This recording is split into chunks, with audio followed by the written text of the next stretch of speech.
street racers, Man, I'm finna whip this hoe. gangster wannabes, furries, Reddit mods,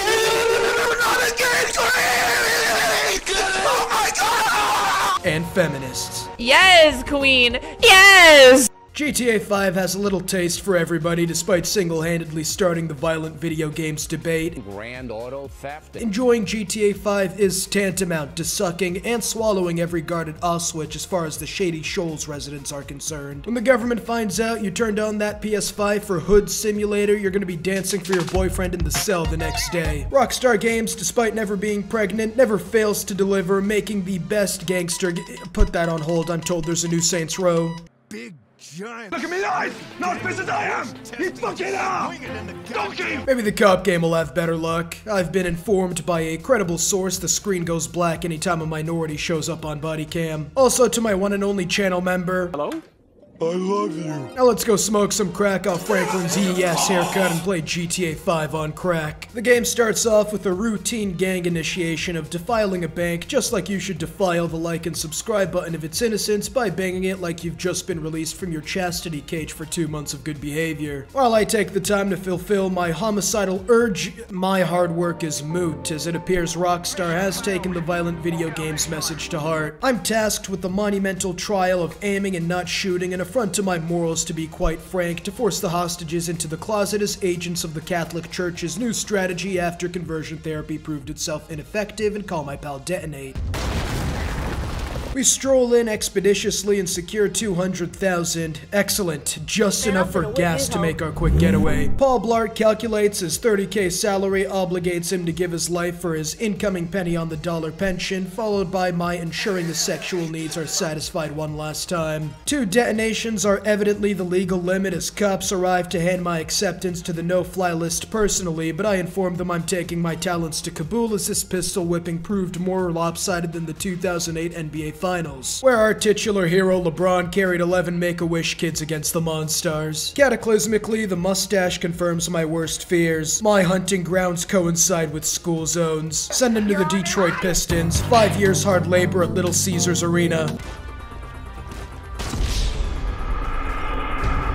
Immediately proceeding my previous incarnation's successful attempt at dodging the harshest punishment known to mankind, my deflection video fails to persuade anyone of my innocence. We gotta protect our youth. We gotta protect our kids. Bro really said. The last vestiges of any hope of evading my fate at Little Caesars Arena is to confront the cops instead, maneuvering to the car whose trunk has seen its fair share of children devouring candy in the back and make our escape. The vehicle isn't mobile enough to evade the cops, attempting to halt our escape in order to search said trunk, forcing us to turn and fire immediately, leading to our driver's untimely demise. My driving skills prove a new demand for a microscope fitted to glasses, but in spite of driving like a quadriplegic who decided they could stand up to the average TCLR subscriber in fear and hunger, we nonetheless successfully used the train as a natural barrier, costing us our getaway ride in the process. Not to worry as we continue our evasion on foot until we run into a trap as the obese greaser gets sniped, followed by Eminem with Down syndrome, missing to stay away from my child stash, a misfortune for all of humanity. My valiant attempt of holding them off is commendable, but this gargantuan task proves futile as they possess a green light to kill until I find a razor. As it's looking like it's Jover, with us having been defeated, trumped if you will. My ingenious thinking on the fly leads to my use of toxic chemicals to my advantage in the inconspicuous form of an old lady to make my quick getaways. Inspector Gordon's aim is severely hampered by the mustard gas-like effect of her decomposing vaginal tissues, making my lethargic getaway out into a sunset of snow. We cut back to Michael, Eminem with Down syndrome at his funeral as the emboldened priest keeps the roasts going. I mean, find something nice to say about him. Yeah, he was stanky, left his family when their eldest was 5, made Stalin look like a paragon of human rights, and is responsible for the current inflation crisis.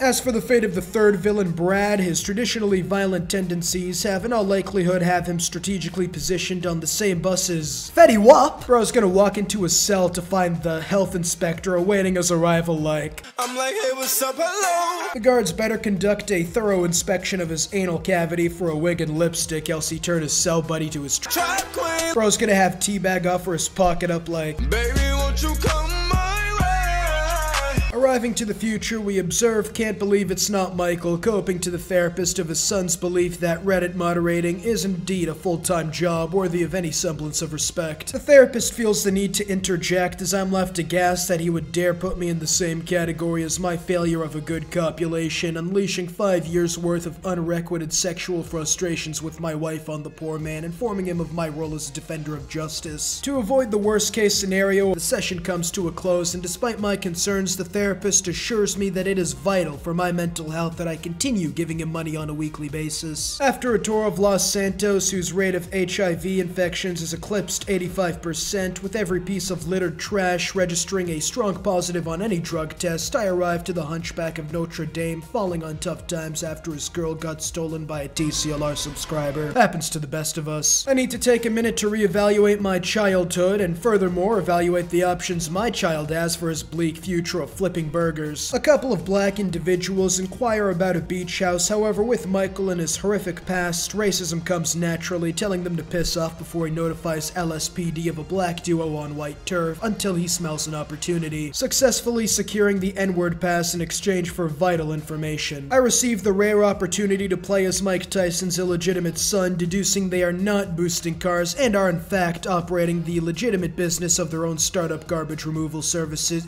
You see this? These people need their cars removed. Why else would they leave them in the driveway like that? Activating the roof, neither me nor Google knows what Nizote means, as Lamar evades my questioning, leading me to believe it's a common slur popularized in 1930s Germany. It's common lore that Franklin sipped the Henny before boosting the car as he commits 5 homicides, 3 trespasses, 30 traffic signs violated, and worst of all, 12 counts of driving British. We arrive at our destination, wondering if Nizote would give any credibility to the excuse of the car being used as a surface of fornication for giants from Clash of Clans. The cops arrive, and despite our legal paperwork in order, Lamar reminds me of my color as he Okay, well, this dude whipped out the pistol before I even left the car. The continued accuracy of GTA 5 astounds me.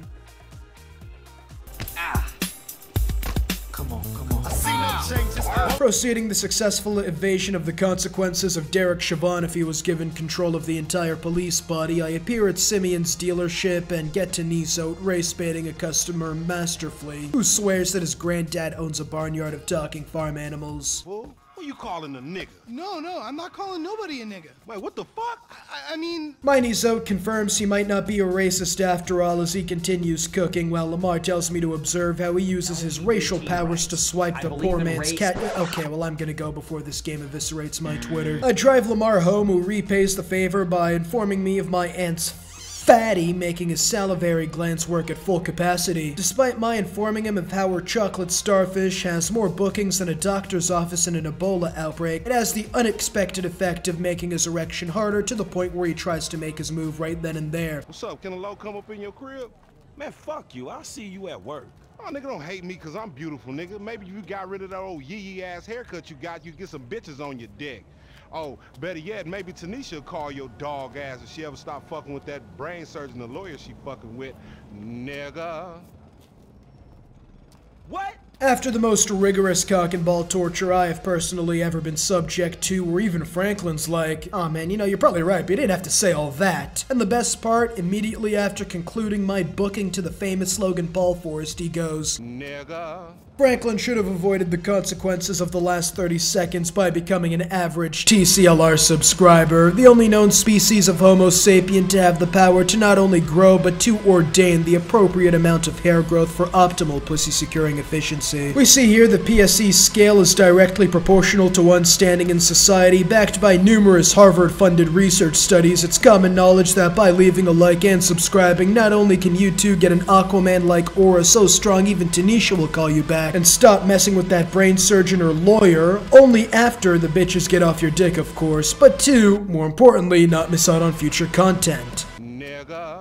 I arrive to my aunt securing her hourly vaginal inspection for the night and tells me to piss off to my room where I can change my drip. I decide the optimal strategy for Franklin Tyson is to hide my yee-ass haircut in an attempt to get some bitches on my dick, or better yet, to get Tanisha to return my calls. I arrive at Simeon's unethical business practice, and it seems my disguise has paid off as my 2.5 bump on the attractiveness scale was more than enough to secure Employee of the Month. Lamar walks in furious he lost the award after putting his sweat, cum, and tears into to it, but Simeon notes that leaving the car stinky with those bodily fluids is precisely the reason he lost. Our next job is to repossess a bike from a Latino named Jimenez who hasn't made a single payment on the bike. If he isn't in a gang, then I'll sentence myself to 100 hours hard labor in the Saints Row reboot. With the knowledge of his Latino heritage, we decide to appeal to his nostalgia by jumping the fence as Lamar abuses the homeless man of San Francisco. And after playing peekaboo twice, My powers of deduction is telling me it's right there. well, it's nice to see the next generation of young boxers aren't completely retarded. We've been set up as the bike is gone, getting jumped by the Jimenez gang, having to rely on our silver tongue to escape their turf with the continued virginity of our rectums. I get to calming the city.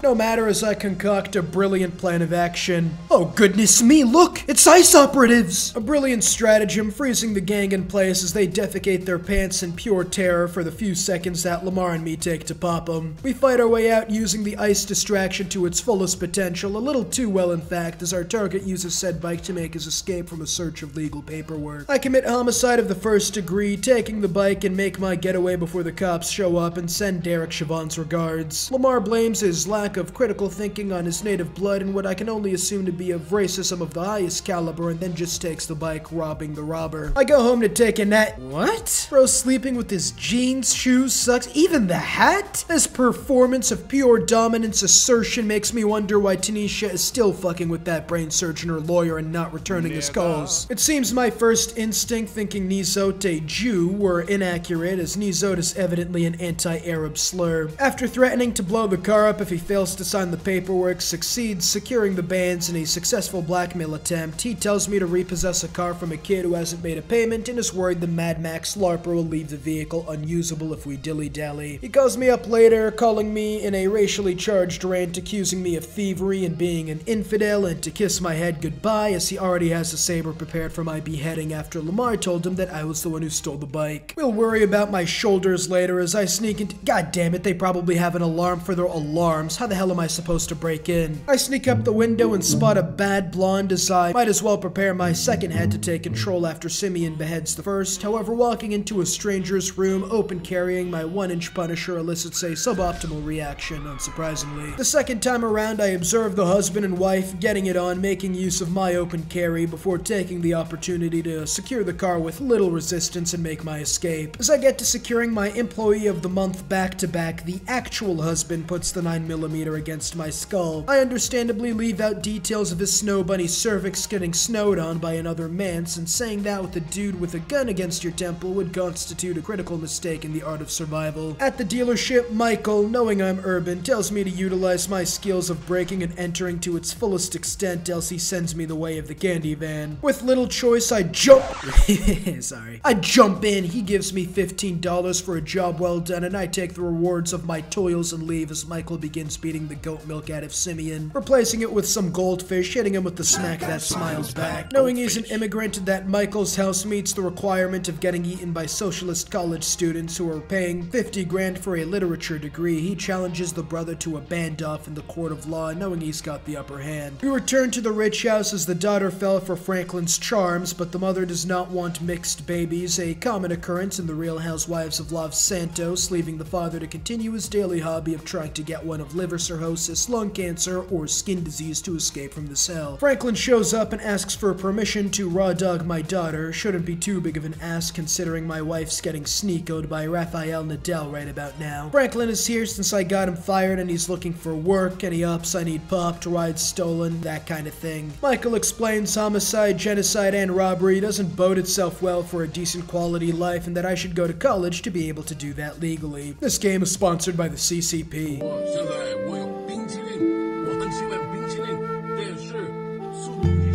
After complaining at how bored he is being rich, he agrees to buy me a beard, but as we go, his son, the guy who wasn't racist from before— No, I'm not calling nobody a nigga. tried selling the yacht, but it was robbed with him still in it. He starts listing down the 10 commandments of cat moms, which I half-heartedly pay attention to as we get to the boat being robbed. Franklin does the responsible thing of climbing on the hood while I'm going 150 and almost dies if it wasn't for my 9mm being for more than just show. The fat kid from back at the barnyard shows up, and in his lack of mental function gets hit by the mast as I last second save him before grabbing Franklin. Unfortunately, the kid's 99th percentile percentile ranking on the BMI scale causes the car to break down as it starts making Looney Tunes sounds, half expecting it to break apart, leaving me riding the wheel like a bicycle, but in the end the boat gets away, much to the materialistic father's dismay. He leaves me to fix the car and drop his son off home, an admirable parent no doubt. Leave your obese son with a stranger who robbed you just yesterday, what's the worst that can happen? Just threatening to kill the guy, forcing him to run away from me for more than 10 seconds is probably an attempted murder at that point. We converse about the struggles of no college, equating it to living off a trust fund before he spends our final minutes together informing me about how I might be his actual brother, since it seems that Michael's wife is everybody's wife at this point. Mom was kind of a skank back in the day.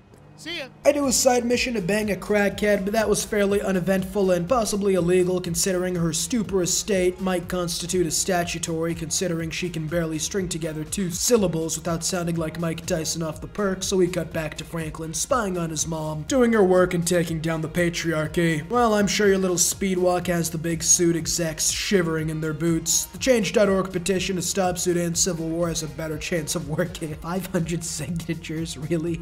Who thought this would work, man? Lamar is entranced by my aunt's speech enough so that he has a brilliant strategy with his dog. We're gonna kidnap someone and put some peanut butter in his booty hole, and with Lamar's expert eye for training, it'll activate the dog's natural instincts as it'll start humping our prone captive, eliciting enough of a crime, that alone's about 50 at least right there, to get the death penalty, which he will expertly use to ask for my aunt's bootay as his last supper, before being suffocated by said gluteus muscles in an incredible way to go out. However, our expert plan of hoping he'll come along quietly in the kidnapping shockingly fails as he makes his quick getaway. Me and the dog chase after him, trapping him in one of these Hey Rocco, where you going? What the dog doing? Hit chop? Man, that's a dude, dog. Your little nasty ass ain't picky, is you? I mean, if there's a hole, there's a goal, but the other dog didn't even try to resist. He definitely just got released from dancing for his boyfriend in the cell. We find our target and I quickly intervene before Rocco recovers from the refractory period. Lamar decides on the brilliant idea of stashing the kidnappee at the same address he has on his tax form. I knew it was you before you took that flag off. You always been dumb, Lamar. Well, that's a problem. Even better, he decides to make a call telling the boy who put him up to it that he kidnapped the target and we are going to murder him at Lamar's house, which is me who's speaking, by the way, at 335 Hood Gang Avenue. I'll send a picture to confirm that it is actually me and not an imposter. After that self-report, I'm supposed to let D out, but I mistook the assignment.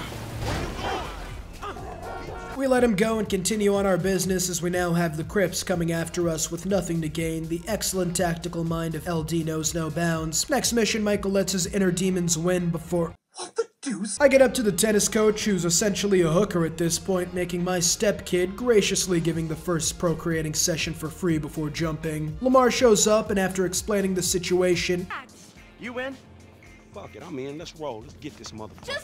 Bro really is ride or die, my boy. Damn, that tennis coach salary must be muy bien. Wouldn't expect him to own this. Anyways, in our blind rage and detachment from the working man's salary due to our lifestyle, we don't question how he was able to afford this place and collapse the patio before making our getaway. He calls me up saying this wasn't in fact his house and it's owned by a Mexican gangster who gives me the green light, whatever that means. What she said?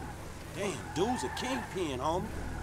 And you better hope. I ain't hoping anything. Gonna wake up tomorrow to a bunch of PS5 buttons ordering me to face the wall if I step on the line in hopscotch. Well, after tearing down Pablo Escobar's abode, he sends his hooligans after us, but we make quick work of them. Michael proclaims even aim assist can't save my LARP of Helen Keller before he gets all emotional from the first shootout he's been in years. We arrive home and, oh come on, that fence ain't stopping nobody. The man walks out and asks for license and registration, repossessing my papers, although considering the police here shoot first and ask questions during their trial, it wouldn't have helped much anyways. Franklin explains the Mexican gangster's lore as he beats Michael with the Neganator. No eyeballs are popped out of sockets today as he says he needs $2.5 million by next month. Why pop your ops when you can make them work for you? Alpha male lesson number 456. Money which Michael doesn't have, so it seems the rule out of the sexual criminal handbook proved itself futile in this case. Next mission, my son is making homophobic remarks, so I go to stop him before he gets cancelled since since being a YouTuber is about his only potential career path at this point. I calmly and collectively destroy his TV before forcing him to go on some father-son bonding with me. After finding out he is privy to slurs such as Jew boy and dick muncher, I realize I have to impress him as well, so I pop the bike rental owner, spooking him so hard we teleport back in time. We make a bet. If I beat him in a race, he'll get a job. If he wins, I buy him a new TV. After 2 wrong turns and me dropping dead from exhaustion after a 2-mile bike ride, he ends as the victor and tells me to look at that boat over there. Yeah, the one they used to film pornos on, the stepsister kind. Yeah. Guess where Tracy is. Come on now. After collapsing on the bike, it seems I have acquired infinite stamina, which is fair considering my daughter is getting bent over on TV right about now, but I make it there just as she gets to the belly dancing, breaking their boombox and assaulting their boss. They didn't seem to take too kindly to that as they send out a hit for me, and despite Tracy's pleas of surrender, the casting couch behind the scenes crew fails to heed her warning, leading to their bloated bodies assuredly securing them an appearance in The Last of Us. Back at the Barnyard's villain and Lana Rhodes' protege decide to take a cab, leaving me to take my anger out on an innocent before making my way to Lester. Holy shit, brother's first name might as well be Mo. Bro is making regularly scheduled trips to HR, even having the Blizzard employees telling him he's taking it too far. The man probably just bathes in the breast milk he finds frozen in the fridge. The man who hasn't had a single consensual relationship without having to break either the bank or the law wants me to do a job against this universe's Steve Jobs, whom he despises almost as much as I do furries. He gives me a very specific dress code I immediately understand, looking like I'm getting ready to enter the get a 20-year-old girlfriend stage of my midlife crisis. A man who uses his technical expertise to message 15-year-old girls on Discord he calls kitten shows up and spits some shit about Q4 instead of Q3. My guy, you work for a 21st century tech company. You're releasing in Q3 and fixing the broken launch with paid DLC in Q4. He marvels at my innovation as I'm unexpectedly the diverging point that led to games like Redfall and Fallout 76 releasing, and invites me in to fix his computer, which has been overrun. After deducing the problem was simply him clicking on the ads at Pornhub, I easily rectify the situation, bleach my hands, rig the prototype, and make my way out on a job well done. Back home, I threaten to reduce my dependencies to 1 in next year's tax form as I tune into the showcase where my rigged prototype decapitated this universe's Steve Jobs. Calling Mo Lester to admire at his handiwork before we go back to Franklin, walking back into my aunt's Feminists Anonymous Club, whom proceed to verbally assault my unnecessary Y chromosome before getting out to the second ankle weight in my life while completely dissing Stretch his victory tour from prison. No, show some respect here, nigga. That man, he couldn't hold down his back. Come on now. They held your ass down until they allowed you to leave. Fuck you mean, couldn't hold you down? You're 40 with no possessions to your name and a criminal record. The only dude who can't hold you down at this point is your coworker at McDonald's, unless he has HR on his side, that is. Now quit fooling around and get to that McDouble before I get your ass fired. Nigga. After our confrontation, Lamar drives us to Ammunition where I buy some heat we used to, well, I guess join the militant branch of Greta Thunberg's operations. Oh, Dad. We get to Lamar, you idiot. We just kidnapped him. This is a setup. Stretch immediately pops him. Don't know what Lamar was expecting as we fight our way out the second time LD Synapse has failed to launch. Unfortunately, the LSPD found out there were some black men just waiting to be incarcerated as we're forced to evade the officers of the law. That homie, you all diplomatic and shit. Yeah, he a real fucking diplomat, ain't he? This that peace-talking motherfucker we should have sent to the Middle East.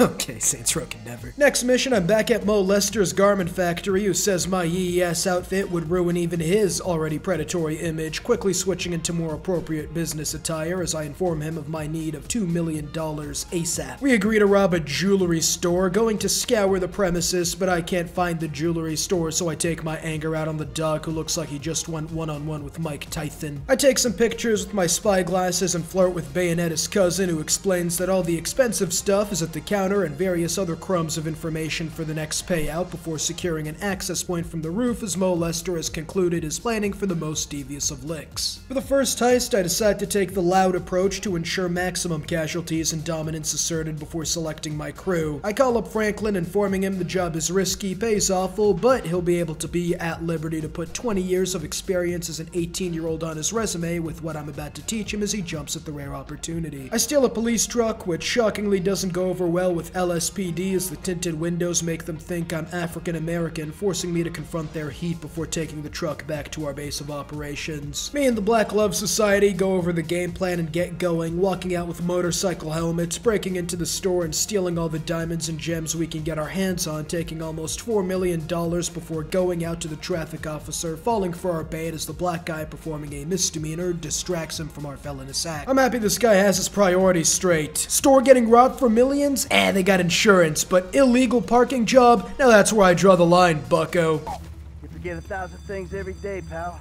Make sure this is one of them. Remember this line. I take control of Franklin with a bag of gems, riding our motorcycles to evade the police. But I should have honestly paid for a better gunman as this dude just crashes and burns away a third of our illicitly gained funds. Oh, you were worth every penny. No, really. We escaped the tunnel to about half the police force waiting for us and flip back to Michael, who's been an imposter among them for a brief moment until he shows his true motives to be quite sinister and massacres Los Santos' finest. Congregating for a celebration of a job well done. I go back to Franklin, who calls up Tanisha in the hopes that being rich and having a less yee-ass haircut is enough to win her back, but calling her from the strip club wasn't the optimal decision, it seems. I censored this to support our new defender of the revolution, Comrade Neil's next great leap forward, and not to be sent to Siberia since nudity is only allowed for educational purposes. May I remind you I found a lactating mammary gland under a playlist titled SpongeBob Memes. The FIB agent Dave Norton arrives and calls me a de-evolved monkey for going back to a life of crime since he is still out there, and after assuring him that I didn't hit the lick nor is Voldemort a real-life being, we watch some news. Michael forgot to remove his adult DVD, though eventually realizing it's Trevor who shed his elementary school hunting past and is satisfied with heroin-addicted rednecks instead. His company, with blasphemous woman aside, the high-functioning ape's synapses fire for the first time since the towers collapsed, realizing that the quote he heard on TV was something only one terrible movie connoisseur would be spitting. The most urban man in Los Santos, no questions asked, proves his title immediately as the heroin addict's man gets pissed. I raw-dogged his wife as I apologize for leaving him out of it. You think this is funny? Get them off!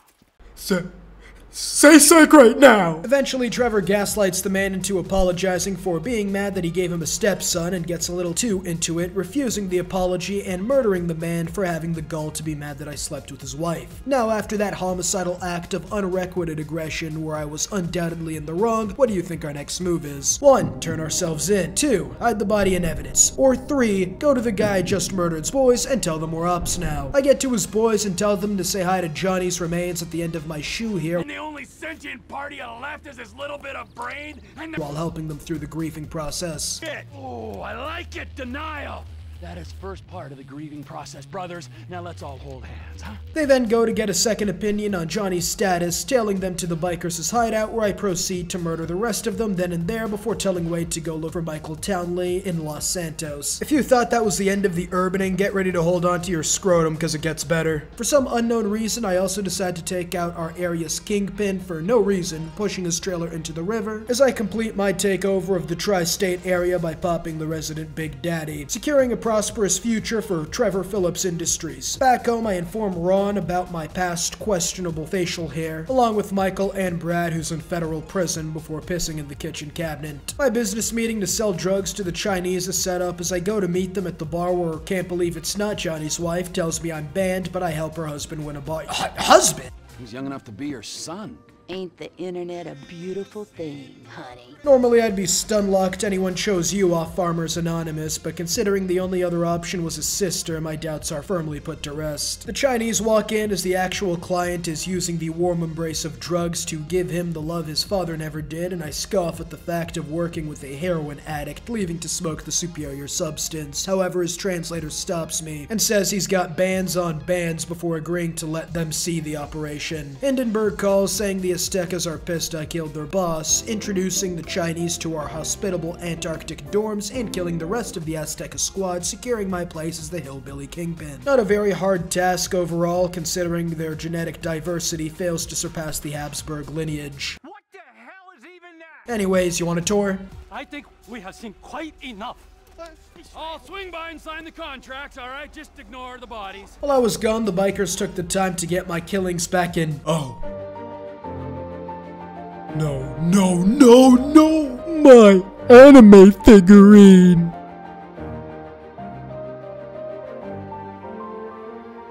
With my honor compelling me to massacre the rest of the inbred tribe as just retribution, I make the purchase of a high-powered military-grade sniper rifle, making my way to the airstrip where I cover for Ron, whom I force to plant an explosive if he ever wants to see his kid again. That would make Simeon bust before taking out their chopper and going in balls deep without proper protection and impregnate the brains of the rest of their clan with my armor-piercing rounds. My promiscuous adventures led me to the top of a plane loaded with crates, and just as I was contemplating, aw man, genocide is nice and all, but I would love to drive my own plane. We get another plane. Driving is fairly difficult as it feels like I tied my penis to the steering wheel while using my scrotum to press on the gas and brake pedals, but after more tries than it took me to beat the tree sentinel while butt naked, Elden Ring on crack coming soon, I'm able to deliver the cargo to Oscar, who's with the cartels I sell to. As Ron inquires about his split of the revenues, I tell him to meet me in my office where I barely land the plane, used as a loose term of course, and mention to Ron I'm still feeling very violent about my anime figurine. You can't put a price on sentimentality, of course, but his share of the profits would be enough to calm down my impotent rage. Agreeing in what can only be interpreted as a direct violation of US labor laws. I now own the airfield, as that is precisely how Mafia works, and leave Ron in charge of Trevor Phillips Industries while I go through a vigorous gang initiation every fledgling company goes through and secure a deal with the CCP. The commies tell me they have decided to take their talents elsewhere, as the high air offers me a back massage as consolation. After some convincing, helped in part with the persuasiveness of my fists, it turns out they're going to the O'Neill brothers, letting them know that these brothers have a little epidemic going on, coming down with a case of my hollow tips. My scouting operation shows the O'Neills may have been a larger problem than first expected, as it's just me against their entire family. Normally no problem, however, his mother's pussy is of industrial caliber. How do you even pump that many kids out? She definitely uses that thing as her storage facility like Rico from Madagascar. Cops come through, hide all the meth in her flaps. If the impending groping allegations aren't enough to deter them, the dead piranha plant hanging where her genitals are supposed to be will leave them too nauseous to continue. They're all hillbillies after generations of entrapment and washing machines, so it should be easy as I proceed to wipe out their entire Christmas wreath some would classify as a bloodline. This proved a gargantuan task the FIB would struggle with, but my urbanness was blessed by Lee himself, as I'm able to complete my Adolf LARP at great cost to my sanity. Downstairs I begin to set fuel to everything before using my 9mm as a fire starter, blowing up their entire meth operation as well as house they and their sister wives have lived in for generations. Wade still hasn't found Michael as I continue adding to my resume with domestic batter. Oops, never mind, he's found two. One is 83 and the other is in kindergarten, but he called them both just to be sure no Time Lord shenanigans were ongoing. However, an unforeseen complication took place as when he asked the teacher to put the 4-year-old on the line with a stranger, she had him banned from every school zone in the state, and now he has to inform his neighbors about his selection on the prestigious sex offender registry. Shut up before I molest you, alright? Now is there anything else? He did also find a Michael DeSanta who fits the bill perfectly. I mean, going into witness protection, you'd think they changed their first names too. We decide to pay him a visit whilst Wade jerks me off in the front seat, not before going for one last spin on the bikers, planting bombs on their RVs before making 9/11 look like a fireworks display. Wade has a cousin out in the city, so we decide to set up his house as our base of operations without his consent. Not before we get a heartwarming moment where we learn Trevor's lore. He joined the Air Force, satiating his bloodlust by bombing civilians in Iraq, but his real dream was to drop a nuclear weapon. Unfortunately, he failed a psych evaluation, shocker I know, and was kicked from the Air Force. That's where he met Michael, and everything else, like the funds of the banks he robbed, is history. Arriving to Wade's cousin's abode, he has the audacity to say we can't smoke crack. It's been a while.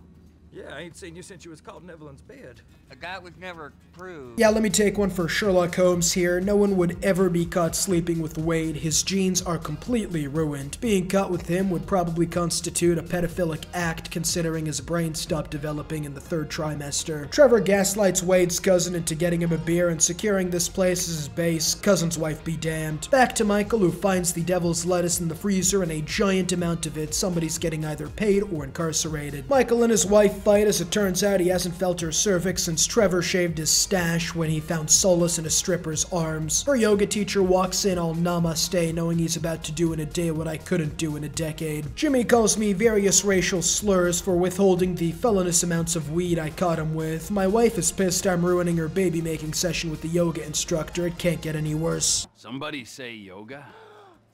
Somebody say yoga.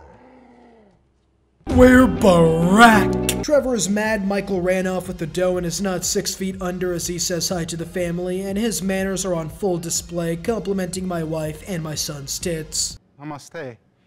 I'm Fabian. Good lord. No wonder Trevor's got all the bitches on his dick. Franklin's gotta be out there taking notes somewhere. The whole family is here except my daughter, who's trying out for fame and shame for dancing. She's got one left foot and another more mangled than Katie's loaves of baguettes. We gotta save her before she becomes a meme. At the arena, I let out my rage, assaulting the first man I see before making our way into the studio where Trevor's excellent persuasion skills are on full display again. Tracy's a dancer, but she also likes acting, modeling, and working with children. That's beautiful. You're so original, like— Oh god, it's already too late. I've raised a Starbucks employee and the whole world knows it. She starts grinding on the host as Trevor gets more mad than Michael did. This must be par for the course in the DeSanta household. Fabian makes his escape from Stone Cold Trevor Phillips, but we take the company truck and trap him, who tries his best to convince us how degenerate he really is, jacking it when he's not breaking the hit-by-pitch record with groping allegations. We make him strip and belly dance for the internet to keep his life, which he does as Trevor's riz is enough to cure anyone's erectile dysfunction, ask Johnny. You mind that I fucked your old lady? I call up Dave Norton, whom I meet at the observatory, telling him that Trevor has made his long-awaited return. He says we have even bigger problems as the agency is on his trail, and if they access his illegal files labeled payments from bank robber I saved by illegal means, we both lose, forcing me to assess the claim of their informant Fernandez from Black Ops 2 and his death. How do I do that? Simple. I play dead and ask him through seance. I wake up getting called a whale by the coroner, scaring them off with a medical malpractice lawsuit before finding Fernandez, whose name tag doesn't match his description. I conclude he's either transgender post-mortem or the FIB's worst fears are confirmed and Fernandez is still out there being given the Guantanamo special and spilling information as we speak. I escape the agency's facility, supposed to be top-notch in the nation, with nothing but a wife beater and a gun I picked up off a corpse. Just an average day in a TCLR subscriber's life, of course, before meeting Franklin and advising him to take those millions I got him on vacation since it's about to go down with the FIB and Trevor, and how I'm stuck in the middle of this proverbial spit roast. But Franklin confirms his titular position on my boys list, saying he stands with me before putting his hand in the air and taking a knee. Yeah, that don't feel too good now, does it? I meet up with Dave and his boss Steve, who doesn't seem like a very receptive person to sarcasm. Holy mother of all constipated shits, I didn't know Obama's white cousin would be along with us. Quick, tell me your cousin's last name. Unfortunately, even Barack Obama isn't privy to that information, crushing my hopes and dreams. Anyways, due to my murderous rampage of the coroner's office doing the opposite of an inconspicuous infiltration the FIB hoped, the agency has stepped up questioning and I have to fix my mistake. We're told to meet them in a lot outside the city as I'm told to recruit Franklin, but they also went against my wishes, calling up Trevor since his urbanness is unmatched over the last decade. I really can't blame them. Although it is the absolute last person I need involved in my FIB shenanigans, because the second he finds out I snitch, my life expectancy will be reduced to mere minutes. Franklin and Trevor meet, going about as well as expected, with him telling Franklin to get out before my obesity and dark thoughts win, compelling me to believe that black people taste like chocolate after all. Getting my helicopter virginity deflowered proves a sobering experience as I drive it like a drunk paraplegic. I get to my location and drop Michael down to rappel along the building where Menendez is getting interrogated. You think you're impenetrable? See how you feel with this is 18 inches deep inside. Get the lube. Actually, fuck the lube. Let's dry dock it.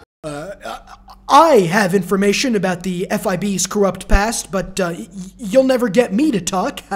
You look me in the eye. I break in, taking the hostage as Franklin took my shooting range advice from before to heart. Eventually, Trevor extracts me, and after an air-to-air dogfight, we make our escape, quickly assuring Menendez that we came to rescue him, and from now on, he'll be safe with the Bureau. Failing, of course, to mention that the Bureau will make his stint with the agency feel like Disney World, and informing him that the human butthole is actually unreceptive to objects over 8 inches long. That's not gonna stop them from trying anyways. I get out of my stripper attire as Trevor jacks the chopper for personal use in his growing Air Force. I accidentally bump into a pedestrian outside my home who makes the critical mistake of attacking me and my car, a license to kill in the United States, which I gladly take. My wife shows up and complains Trevor is back, as her yoga instructor still hasn't hit and decides a relationship with the husband will help him achieve his goal, so we practice yoga for a bit, with different flying dragon maneuvers looking like Michael's about to learn firebending from the Dragon Masters themselves, until he shows how he's gonna make my wife squeal later. Unfortunately, he knows how to maneuver with motion. As my wife gets mad, I attack the instructor for attempting to recreate a body painting of the Kama Sutra. I take my anger out on Jimmy, driving to Burger King to further enrich his stores of fat. On the way back, he gives me a sip of whatever he's having as consolation of losing my wife to a hippie. Unbeknownst to me, he spiked the drink before kicking me out and driving off. A pedestrian finds me and drags me off screen, waking up a few hours later from my sedative adventures with a sore back and emptied bowels. The monkeys watch as I'm beamed up to the Predator's boys, who further assault my tender anal cavity before putting me in a Drake music video. I did half a Zen, 13 hours till I land, had me out like a light. Waking up in my underwear and confirming my now non-virgin defecator status, I swipe a card, driving back home to conduct a rape test, but my wife took all those along with the children, saying they're moving out and to not call them. Back to Franklin, who gets chewed out by his aunt for not gangbanging enough, and how my mom would be rolling in her grave because of my lack of hoodness and body's cut. As they continue chewing me out for moving up in life and leaving the hood, Trevor of all people shows up and calms her down by telling her to get something nice. There's $7. I said something nice, not expensive. You want to be a greedy fucking cow, huh? Trevor decides he wants to ride with his homies, which we oblige begrudgingly. We shooting shit up, spraying some motherfuckers. I can drive by with the best of them.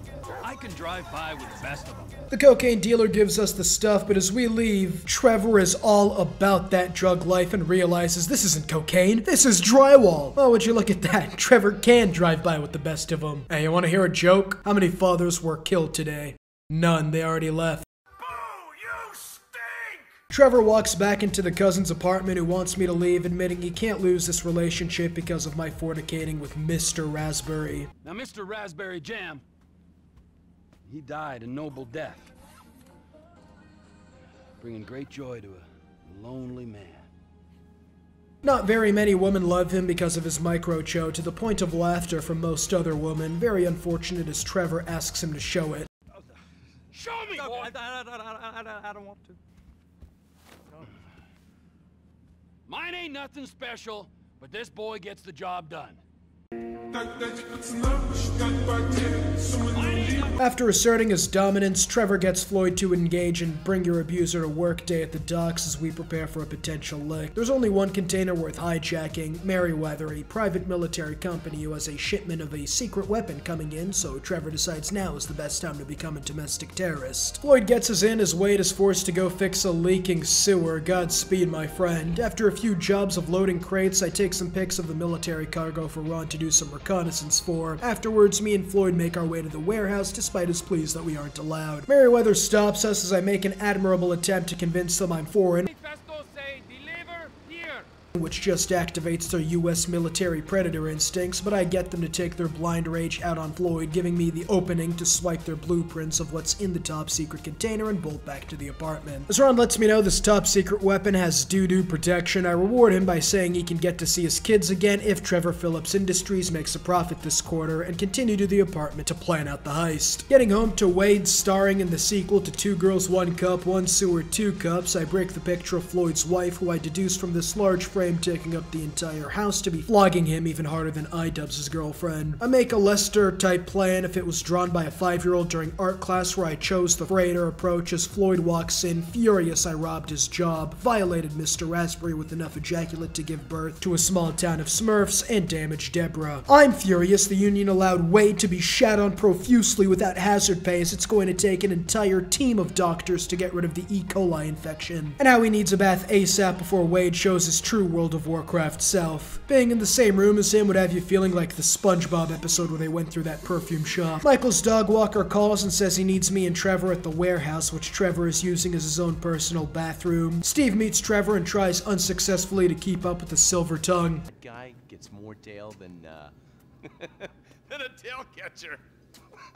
I have to fucking remember that line. We find out this is an interrogation as the prisoner lets us know the Azerbaijani we need to know about works at the consulate and lives in Rockford. Okay, no way you're at 80 beats per minute. You've evidently been abused for weeks at this point. Chronic hypertension should have already set in. Michael and Dave are tasked with going up to Rockford to track down the Azerbaijani, and Trevor is tasked with giving Fernandez the Guantanamo special. The address he gave us sent us to a home where they're filming Keeping Up with the Kardashians, forcing Steve and Trevor to punish the prisoner for forcing us to lay eyes on the sewage of TV. Waterboarding is an easy-to-do torture method for even beginners of the field, as we ask him again to calmly tell us where Tahir Javan is. Why didn't you ask me? I know Tahir. Huh. Well, it seems that miscommunication cost us some time and water. No matter, as Michael and Dave make their way there. During the way, we learn that Dave has been writing messages pretending to be Brad, who is currently in the same grave Michael Townley was supposed to be in. We set up shop on the hilltops overlooking the house and ask for the target's description. Oh no, please, I tell you what you Listen him up. No. You will be tortured, young man. Trevor pluck his tooth out to ensure maximum cooperation. He tells us he's middle-aged and average build, but everyone in the home looks like they're going through a midlife crisis in Eastern, so we ask for more. Which he gives after I ensure the only kids he'll ever have will make inbreds look like average TCLR subscribers, telling us the dude's got a rocking beard. Being a US operative, he wonders if we can just call in an airstrike and call it a day, but we deduce it'd be more beneficial to take the more subtle approach, but we run into a roadblock, as this looks like a prime recruiting scene for the Taliban with all the beards. After some electric shock therapy, he illuminates us on his left-handedness and fondness for shitty brands of cigarettes, which we use to nail down our target, taking him out before murdering innocent civilian. Steve's got a country club to go to, so he tells Trevor to dispose of our victim, but Trevor can't kill someone who doesn't want to fight back in good faith, so he drives the guy to the airport, telling him he no longer has a family, and from now he's a fugitive of the United States with a life expectancy surpassed by a goldfish at best. After ruining a life, Wade texts Trevor that a submarine needed for the heist was found. Trevor sneaks on the boat, steals the sub without the PMC finding out, and makes his getaway to the port, sneaking the submarine into a warehouse. Don't worry, it's only an execution if we're caught after all. Leaving it in this conspicuous location is fine. If the military finds out what we did, we're gonna find out why we don't have free healthcare in this country. I conduct a mission for Lester's thirst for blood as Franklin. Murder, nothing too exciting, and he sets me up in Beverly Hills. My goodness, Gandhi himself would post up with the blicky if this was the reward. Michael gets to Floyd. Let's be honest, it's Trevor's house now, and Trevor informs us of his plan. We are sinking a freighter into Los Santos Harbor, all right? Now, Daddy's little helper, you're gonna be on the bridge, all right? You're the lookout. You're boarding the freighter and planting charges. Me, I'm running the deepwater salvage operation with a little help from— Just send us to prison? This is an abhorrent plan. Franklin's the lookout, Michael is going to bomb the Lusitania, and Trevor will collect the package. Trevor gives key intel on how to escape radiation poisoning. Just take a shower. Excellent medical diagnosis, Trevor. I'll put that right up there with drilling a hole into the skull to let demons out. I make my way to the surface as this looks like a job well done, giving each other high fives, butt slaps, blowjobs with socks on, the whole bro business. Before realizing, that kind of looked like a nuke, don't it? Hey guys, what you up to? Just stole this nuclear bomb-shaped weapon from Merryweather? Don't do it to me. I beg you. Mo Lester informs us Merryweather will make chemo look like spa day, and we have about 30 minutes to put this thing back, else we get put on every list in the world, and with the risk of our life expectancies able to be measured by a stopwatch, Lester and Floyd go to return the bomb. Seems the FIB is still proficient in the art of blackmail and forces us all on another job to rob the agency's money for fighting terrorists to be used by the FIB's corrupt organization. Trevor makes the point of how they'll be using us like a tampon the rest of our short existences, as we somehow have to rob an armored truck by the agency in the next 24 hours. The plan is fairly simple. Steal a tow truck, leave no witnesses of course, switch back to Trevor spooning Floyd. Now that's representation done right. Don't think I've ever seen a homophobic, sexist, racist, gay, 4chaner trope before, but I like it. And steal some disguises as I last second stop myself from giving Franklin the gorilla disguise by accident, saving my internet career right then and there. Michael steals a city garbage truck that runs so slow it takes me 30 real-life minutes to lose the cops. Although if the owner of this fine housing unit were to find me peeping, all my hard work would be for naught. The three of us gather together to keep warm, urinating our pants to increase our collective temperatures, and after going over the plan and warming up, we get to it. We put on the disguises looking like we recruit a death runner to ensure the big bad wolf doesn't blow down any more straw houses, before blocking off the road with garbage truck and forcing the armored car to stop as Franklin speeds in, destroying the truck and taking prisoners, but their synchronized emptying of bowels alerted the police force. At least that's what I was told, but it seems like they called in the U.S. National Guard, spending a good while defending our position against Los Santos' finest. After exterminating the ops and giving HR the task of coming up with new help wanted signs, the entire reason we hit the slick was to make the payment to a man named Devin Weston, the biggest douchebag in the city, with a hairline that looks like it's in the process of going through mitosis. He says he wants me to rob some sports cards he saw in the new Forza game, but I tell him to shove it or his boyfriend busts, as this is an atrocious job. Less of my time would be wasted if I tried helping Wade win at the spelling bee. That was never proved. But he entices me with a meeting with Solomon Richards, the movie director Michael got awful movie quotes from. Michael calls up Franklin and tells him this is a prime opportunity to move up in the criminal totem pole and how doing this one trick will indubitably get all the bitches on his dick, with perhaps even Tanisha ceasing a relationship with that brain surgeon or lawyer and calling him back. We all meet up in a construction zone where Trevor and his receding locks try to hit on the secretary unsuccessfully. Job is simple. We have to rob 2 trust fund kids of their expensive wheels. Our elaborate plan consists of Devin giving Franklin some Hot Wheels to challenge the kids in, calling them fraudulent gangsters, and if they lose to me, their mamas have OnlyFans, forcing them to comply to save their mothers' reputations. We commit a bevy of traffic violations, perhaps enough to cover the entirety of the US debt, before switching over to Trevor and Michael, who attempt to follow on the Paul Blart mobiles. We chase them across the city as they're left in awe that the mobility scooters are able to keep up with the speed of sound, with their last hope being Franklin's melanin, but much to their dismay, we aren't that racist. Whoa, hey, stay in the car there, homeboy. I'll deal with you later. Yeah, fuck you too. Do you have any idea how fast you are going? Gee, I don't know, officer. I try to keep it under the limit. He's reaching for a weapon! Hey, you pint-sized prick!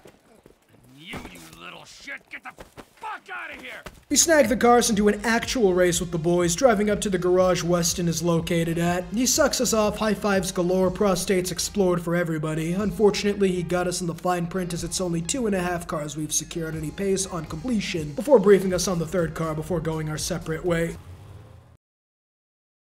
Hey, wait a minute.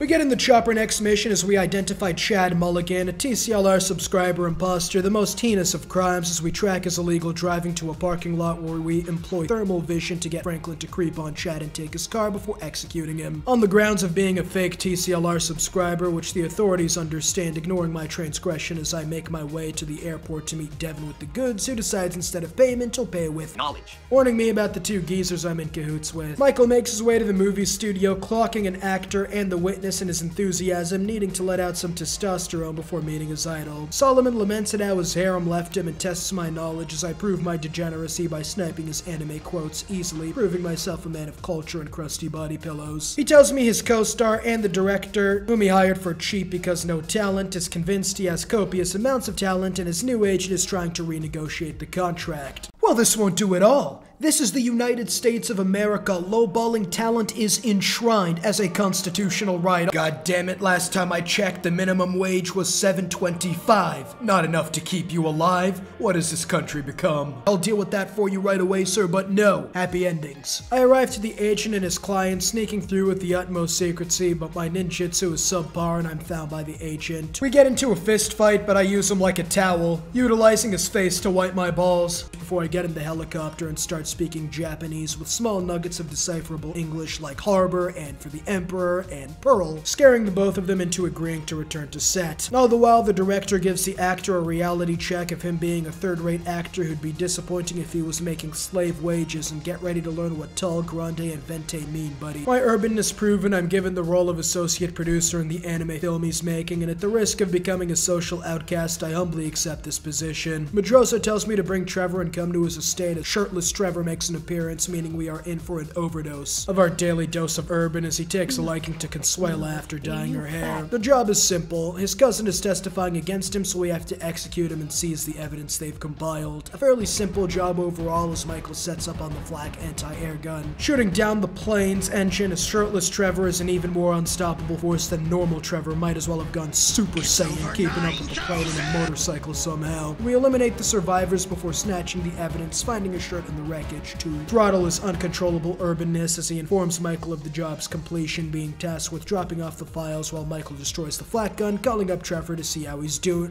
There's been a change of plans. I asked for a fair day's pay after a fair day's work. What did you do, Trevor?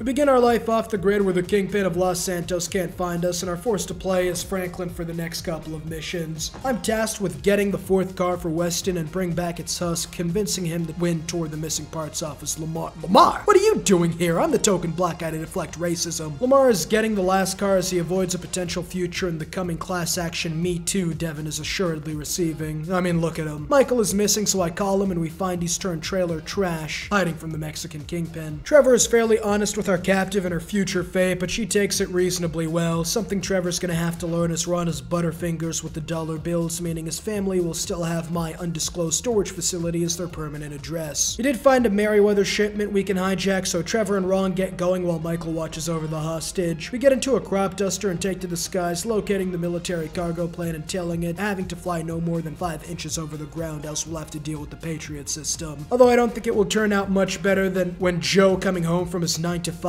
contacts air traffic control about a jet fighter using the turn lane. Eventually, I'm tasked with dive bombing the cargo plane, using my crop duster as the missile, wiping out the security outfit, relieving the pilot of his duties as I take over. The problem? The US Air Force has scrambled their F-16s and tells me to land, but I claim they don't have the cojones to do it before accidentally speaking Afghani, activating their predator instincts as they bomb the cargo plane. I parachute out and am able to make it down safely as we deduce we'll need dive gear to secure the package. Before that, though, our FIB masters need us for another job, which takes priority. We cut back to Michael walking in on Trevor pissing in the corner. Disgusting. Unless a furry was buried there, I find no justifiable reason for you not to use the bathroom. Trevor and Michael get into a scrap at how Michael's turned soft and our retirement as a multimillionaire is selling out to the life of crime we built together. Just as we get to a passionate fistfight, Steve Haynes walks in and informs us of interintelligence terrorism as the agency has developed a biological weapon of mass destruction. Understood, sir. I'll replace their leader with a loyal ally immediately. The best part is we have to source all our equipment, which will set us back a cool few million as Michael loses it. That fucking broke. But hey, let's go out and spend $2 million on a tandem rotor fucking chopper so I can go steal nerve gas from fucking terrorists. Forgive me, you ignorant fuck. But sarcasm is all I fucking got. We get Lester on it and meet him at the bus stop. All right, Lester's meeting us there. Don't start. I won't. No way. Good call. You're taking down a bank for a few million. First thing you do is call the hospital, tell them to get you a guy in a wheelchair. Well, actually, that's a fair point. The Children's Hospital doesn't exactly contain the best of the best when it comes to performing illegal activities. Hi, kids. Do you like violence? We're going after a local bank where the cops store all the dirty extortion money they extract from the weed farmers. This symbiotic relationship makes this a nice and easy target, as assuredly no one has any rhyme, no reason to want to defend this mom-and-pop shop. Michael makes the case that Trevor, with his hair, drugs, tattoos, car, is... Oh God. A hippie! I hate hipsters. Classic hipster denial. Oh, I like it, denial.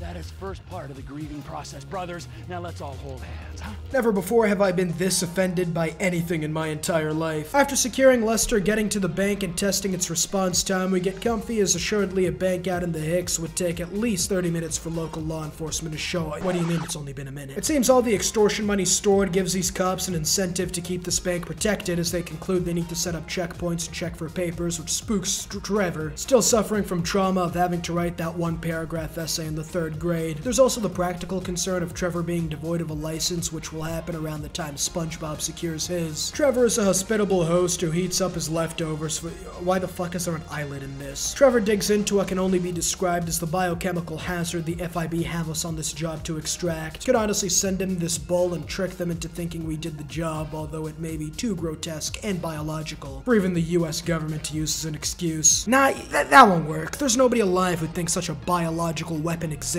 Cancel the airstrikes. This elaborate plan is really quite rudimentary. Steal some military equipment, steal the money, and have Franklin wait with a boat to make a quick getaway. Trevor toughs out his acute radiation poisoning as Bro's going to wake up like Spider-Man after eating radioactive waste. Instead of piss, there's gonna be pure sludge coming out of his cockhole. Franklin calls and lets me know he's telling the O'Neill brothers, who are looking for me. A plot point for later is the fleecer I fleeced calls back for his wife, but I say no taxation without representation, requesting extortion money for Consuela, who slaps Trevor for snorting diesel. The only person up to this point who's got the jump on Trevor and lived to tell the tale about it. Ask Johnny. And the only sentient party left is this little bit of brain? We get into an argument as Trevor makes an ironclad case for his sanity and how it's more peak than Velma before we leave to help Franklin deal with the O'Neill brothers, as Consuela tells us not to stay out to— Hold on. Who's staying back to watch her? After that slight oversight, we go to Franklin, who's chasing the brothers as they crash into a forest before making their escape. Back to Trevor and Michael, using the most lethal tool in Trevor Industries Air Force. We use thermal scopes and take out the O'Neills until the last one whips out an RPG from his anus. Wasn't expecting their mother to be with them, and Franklin sends Rocco to track down the redneck before he dedicates this kill to Malcolm X. After picking up the boys, we make our way to the airfield while Trevor explains why an entire bloodline has sworn vengeance against him. After making the case he was wronged for being swindled out of a deal, forgetting the part where he massacred an entire family, of course, we land back at the airbase and make our way to the military convoy to secure the equipment we need. The realism of this game is unbelievable as Trevor, an angry man, is able to wipe out a whole US task force, stealing their truck and securing it for the heist as we call up Lester, informing him we're ready to roll. All is well in paradise as Trevor refuses to give up Consuela because they're in love, which won't come back to bite us despite her husband's gang affiliations assuredly. We eventually cool off and get on with the heist, discussing our first scores and their failures on the way like a rite of passage. Franklin's was the only one of note as he took $2 grand, but the die pack went off and it was all useless as the others laugh at his incompetence. We get started on the score, quickly securing the bands and holding off the officers who are certain this is just another routine alarm check until Trevor lets him know it's serious. They send the entire squadron whose entire corrupt gains are at stake, and I don't believe them to have the weed farmer payment premium on their insurance coverage. The officers claim to have us surrounded and we should come out for leniency.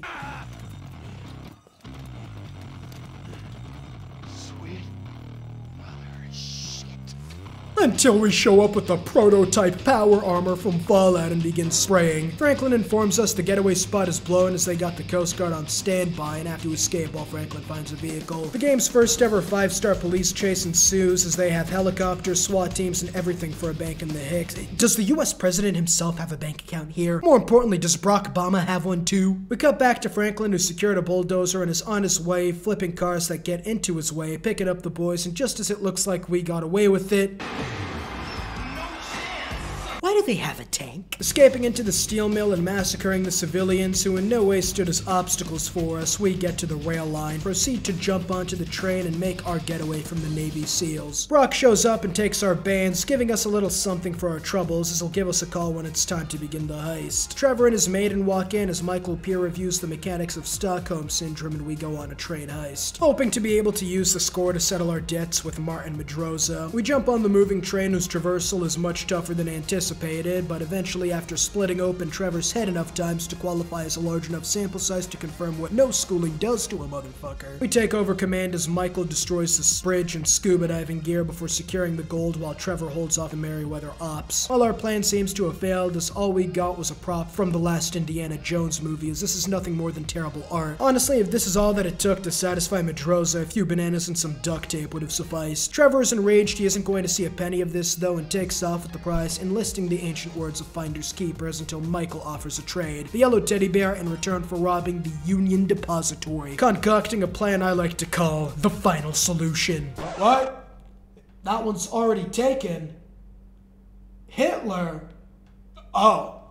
The ultimate result. Trevor confirms there will be tickets to Panama after, because our fugitive status proceeding this heist will make Osama's final years appear enviable. We prepare to save the country from a nerve agent as Steve informs us the operation is ready to go, but it requires 6 of us, not 3, forcing Dave and Steve to unretire. Michael and the Secret Service agents, after stepping into our matching stripper attire, make our way to the drop-off point, diving in and arriving at a gate which we use a torch to burn off, and continue sneaking into the laboratory as Dave tries to unsuccessfully convince us he didn't wet his pantsuit. We get above water and massacre all the scientists because I was told too late they were not in fact Iranian nuclear researchers and that I was given a stun gun to use. This guy, after watching me massacre his retreating comrades, refuses to open the door as he is behind a bulletproof window and help is on the way. I have in my possession a unique high graphical fidelity motion picture of a gothic woman with above average fat deposition within her breasts and firm but soft gluteus and quadriceps muscles along the lower half of her body, with nothing covering this pinnacle of human anatomical gifts from God aside from a singular article of adult clothing that covers less surface area than is required for by a professional stripper. This gift to humanity will be deleted as she comes to realize that this was indeed a phase, having long extended past its expiry date, and an embarrassment deletes any trace of this picture to be found online. The last chance you will ever have of being witness to such a glorious masterpiece is if you open the store right now for just a split second.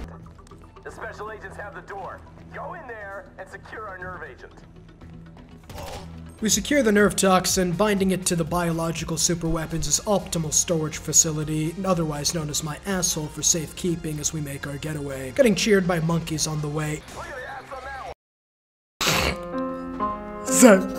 Say psych right now! We fight our way past the virgin branch of the government, as Steve Vaines would call it, and store the nerve agent in the container, hoping there was no spillage in my anal cavity. Trevor moves in with the chopper, but Steve says we missed the window and have to evacuate like a little bitch, but Michael whips out his TCLR-induced penis and informs him to suck, inspiring Steve post-orally to make the sacrifice, shooting himself in the leg to slow down the response team while the rest of us make our escape. Franklin has the difficult but underappreciated job of standing staunchly on guard and mission control awaiting our arrival. We arrive, damaging the nerve agent, failing the mission, and blowing up the entire west coast of the United States, kickstarting the events of Modern Warfare 2 as a result of a miscommunication, as Menendez gets his revenge on the Americans for being the sole reason his offspring required an additional order of short buses to be made by the local school. In another universe, we succeed and get into an argument with Dave, who says they're going to continue using my butthole as a sock puppet, milking me for more dangerous missions like every subsequent Fast and Furious movie. Good news though, Lester sent the cursed artifact to the gangster, and as long as Trevor sends back the wife, we'll be able to leave Hick County. Sad music. I advise you to empty your eye ducts before continuing, as we enter by far the saddest moment in all of GTA 5. With the unfortunate reality of Consuela being married, and as part of our deal with Martinez, or whatever his name is, I'm writing this part of a script on another day, we are forced against our will and love to return her to her husband. Trevor crying, it's been a long day.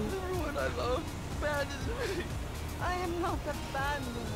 We obliterate his fence, leaving it as a constant reminder that if he breathes wrong, he's gonna reside in an iron lung for life after I dissect his innards. We arrive at Floyd's apartment. Who's that? Holy shit, it's a Fortune 500 board woman. We struggle to think of an optimal response to her request of my evacuating the premises without enraging her to the point of firing even more struggling single parents, and have the Jeopardy music in the background. We settle on begging as Trevor gives his backstory and claims to love both the couple in a real tearjerker, despite almost ruining it by portioning out times for his tearjerker to be used equally by the both of them, but this was an erroneous decision, as her Fortune 500 board woman status means her empathy gauge is running on empty.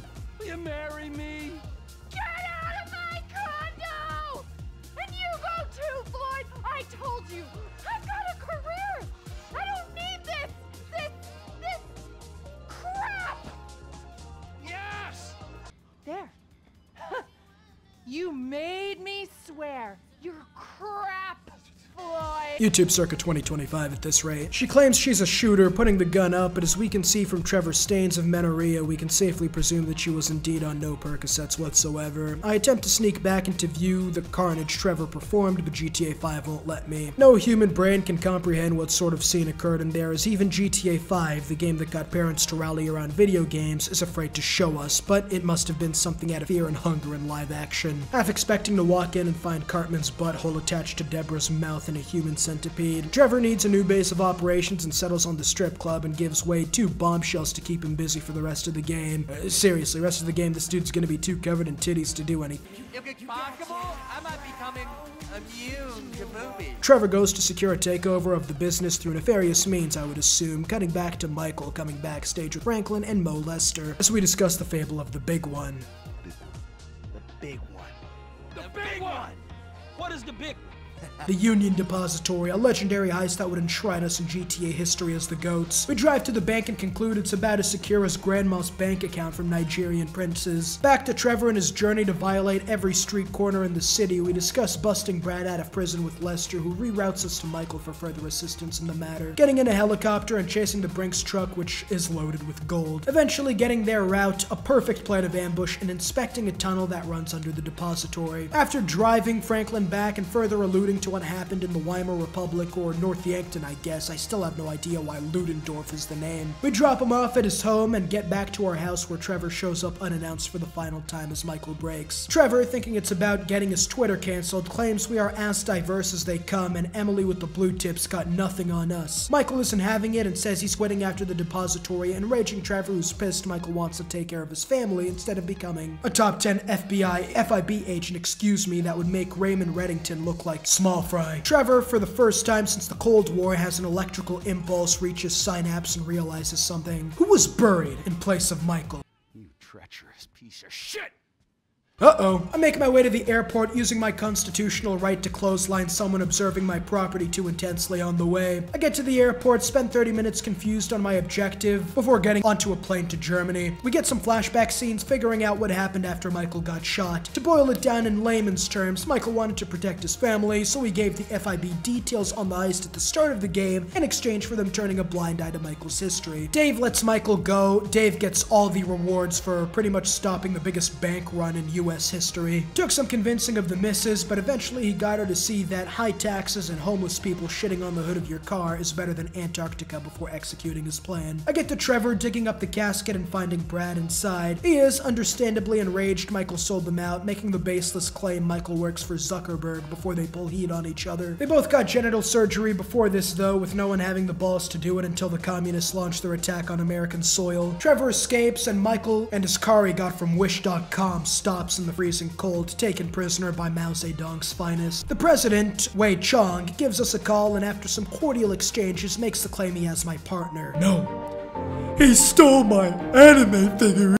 Oh nah, it's just Michael. Wait, what? They tailed us for weeks, making the observation that me, him, and our maid Consuela moved to the countryside before the Hicks were too homophobic, forcing us back to the city where they saw Trevor. Enter Michael's house thinking the blood from Devra was in fact the sewage from Michael's chocolate starfish, giving me a makeover after a T-Bell date. Yeah, no, you can keep him. He's an op. Next up is Franklin, who jacks the first nice car he sees and securing it 10 feet away in his garage. The authorities will never think to look there. I get out acting all shocked someone was murdered on my property until my melanin axe is red for the metal bull, suffering an own casualty in the process. Oh man, no! I really hope you find who took him, man. This guy was my boy. Lamar boosted the last car and we park it on the transporter thingy. The three of us take it to Weston, but run into some unforeseen consequences of Trevor having just come out of the anime convention, securing himself a body pillow to replace a stolen figurine. Franklin goes to sleep after telling Lamar I'm a cannibalist, which Trevor pleads the fifth on, while him and Lamar have a peculiar conversation. Hey man, what that other dude? The dude that creeped on that dude. Michael, his creeping days are done. Well, what you mean? He stopped creeping? No more creeping for him. He like retired from creeping? From homie. For a dude that kills dudes and eats dudes and fuck dudes, you talk fruit. It's unconfirmed. What's unconfirmed? The fact that you talk stupid or the fact that you do some messed up shit? Or where the other dude's at? Like, maybe he's dead. The last one. Oh, shit, man. Fuck. Did Frank know about this? I don't know if Franklin knows, but let's just let him sleep. Shit. Yeah, bummer. But you know, he wasn't the good guy he made out.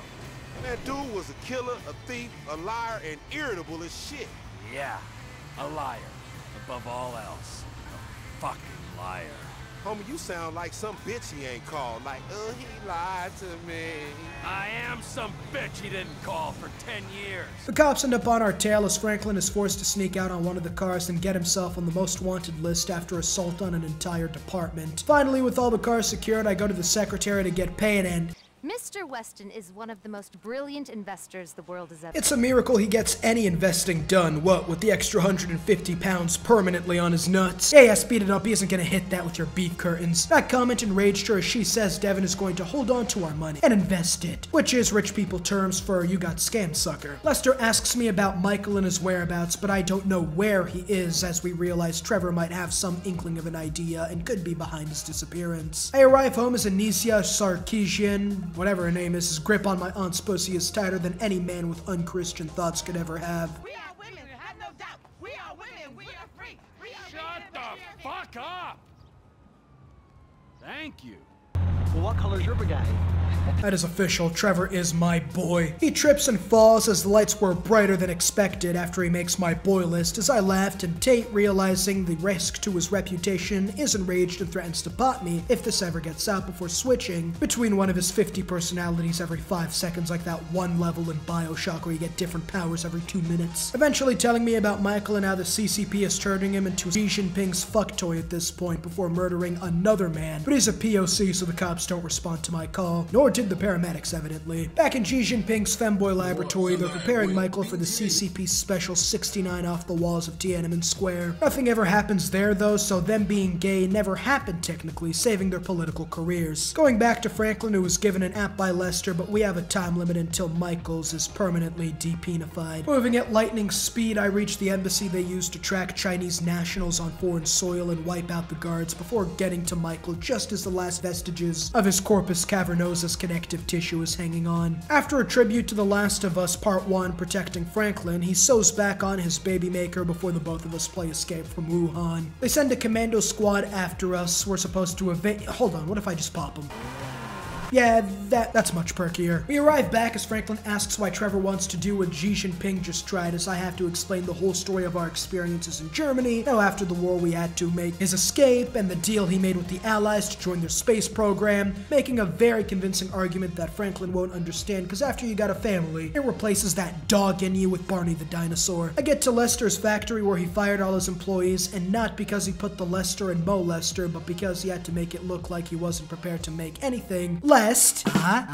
You bring about the ire of the government, dropping the Rust Belt economic collapse on his forehead, nuts in the face and everything. The UD job is on hold as the FIB says shit has hit the fan at Mach 15. It's like the 2 girls went on strike at their place of employment. We have to delete all our files and their files for evidence of corruption before the agency finds out and strings us up like Mussolini circa 1945. Goal is simple. Find a janitor who works at the agency, track him down to his house, walk up to him with my genitals flopping about to assert dominance.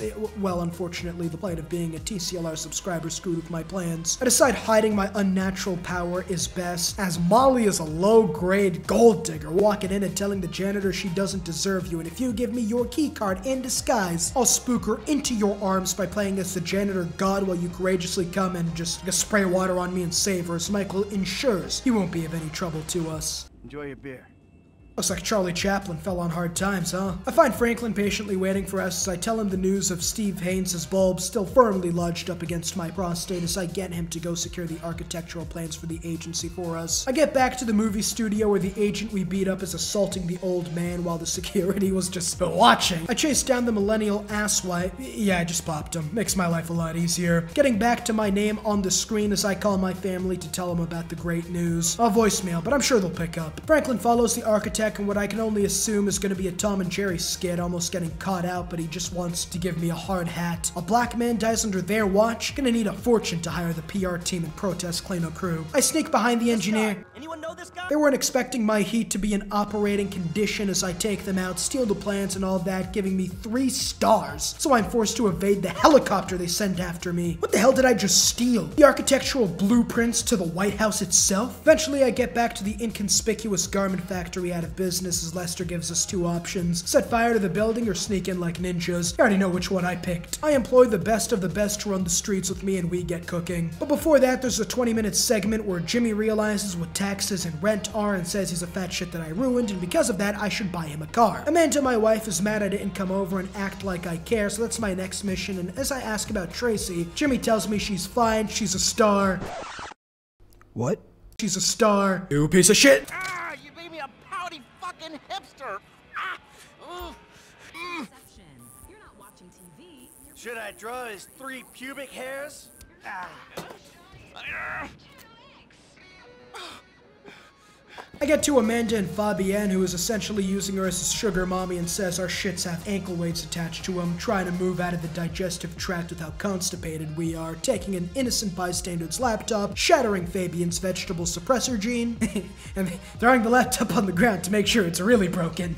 You could've just given it back, I guess, but yeah, GTA 5. We all go to my therapist as Amanda is mad I pay hookers. I only do that because she hasn't seen my baby maker since JFK was shot, and the therapist just sits there until time runs out as his ass charges me $4K for just sitting there, not doing nothing. For that price, his ass better have given me Mamba mentality. Finally, though, the agency infiltration is on. We say our goodbyes to the textile factory in a tearjerker and get going to the FIB setup point as we have to hear Michael whine and complain about how woe is him making millions and getting away with it, getting to the base, putting on our spandex and get going. Over the agency, me, Franklin, and NPC jump out and launch the patented US airstrike from above, getting into the building and playing the hacker version of the Purples game they had on the PCs in kindergarten before downloading the info on our USB. It seems government agencies are adverse to you taking their classified information, so they send in the men in black against us, but we manage to hold them off and take the drive. Our pilot decides to take our airstrike joke a little too seriously and decided to show us his Afghani variant of the same move, but we have a backup plan, one that will be studied in the history of warfare along with Hannibal's encirclement at Kanai, the art of war, and the Chinese feud between 2 small villages in 4000 BC, resulting in 50 million total deaths and 100 million casualties. We rappelled down the building. Good news is our driver is Sherlock and stole an ambulance, meaning we don't have to fight our way out as we win this game of Among Us. We celebrate with liquor and mainly to stop Lester from doing unspeakable things to more innocents. Never commit a crime if you're already committing one and all that. Problem is, Dave calls me again. Even though we agreed this would be the last job and to remove your urethra from my prostate, it's been through enough, goddammit. Give Michael a break. But he says it's kinda hard to stop when Trevor keeps swiping their shit, and after the 7th time of getting your anal cavity searched, you should be used to it at this point. I arrive to Dave reading a newspaper, a technological disadvantage as he catches the memo late that we're being arrested for botching the job and that the agency knows Steve Haynes is corrupt. I honestly don't know. Maybe stealing the evidence against you tipped them off, but it seems the agency and FIB have tracked us down and Brock Obama tipped them off. Afterwards, Merriweather shows up because they want to stick their fingers in the pies of civil war as well, with the FIB firing the first bullet at the proverbial Archduke Franz Ferdinand, and the show is on. I fight my way out, but a helicopter understandably is slowing me down until Trevor, I should have known no gangbang would be complete without you. Everyone is fighting everyone as Steve made it out somehow on a limp, although considering we all might as well be playing the IRL version of Fortnite, not too hard to understand how, but I leave, take a car, and make my way to the meetup point with Trevor. We get into an argument about snakes and midlife crises, but he puts Lester on the phone to explain the UD job is back on and we're about to make it big. While Lester is working on it, I get a call from Solomon and go back to the movie studio where I find David Weston ready to pull the plug on the movie for a massive insurance payout before he tears down the area in favor of developing condos. The assistant takes the film and goes on her merry way to hide it in one of his islands in the Caribbean that Mr. Epstein may or may not have had a hand in developing, before he killed himself by shooting himself in the back of the head 5 times and hanging himself by some rocks in the local river. Michael gets furious, his gig as an associate producer is cut short and says, "God damn it, I'm a producer," and produces a smelly log of VCs, throwing it at Weston Weston before going off to reproduce Solomon's ownership of the film. Devin makes a tactical calculation of telling me where Molly is going, but don't try to stop her. Molly doesn't stop for me, not surprising since I'm chasing after her, still nude from the waist down, letting the bad boys breathe. So she runs on the tarmac with multiple officers chasing her as I have to dodge airplanes lifting off in the lake as she's screaming, "Help, he's trying to murder me." I chase after her and oh.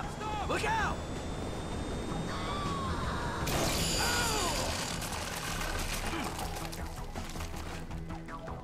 Film reel is okay though. Yeah, by the way, that's where hot dogs come from. The charred and compressed corpses of business executives is an attack by the communists, really putting the eat the rich. I call up Solomon and he never mind, he had digital backups. This was all for moot. So I watched Molly get juiced for nothing is what you're saying. After indirectly causing a senseless murder, me and my family are invited to the premiere to make up for it, but first up there's a Franklin mission. God bless! Franklin, after finally getting rid of that yee-ass haircut, had Tanisha pick up his calls, but she's here to talk about Lamar who's in trouble. Oh, my homeboy. Hold on, let him say that part. Nigga. The man trying to hold me down from escaping the hood. I'm getting married, Franklin, to a doctor, not a murderer. Then what the fuck you doing here, Tanisha? I'm worried about Lamar. You gotta help him, Franklin. Man, that shit is over. Oh, I'm a legitimate businessman now, sister. I'm a CEO, an investor. I'm a Illuminati. I'm a fucking moron, nigga. You a phony fuck.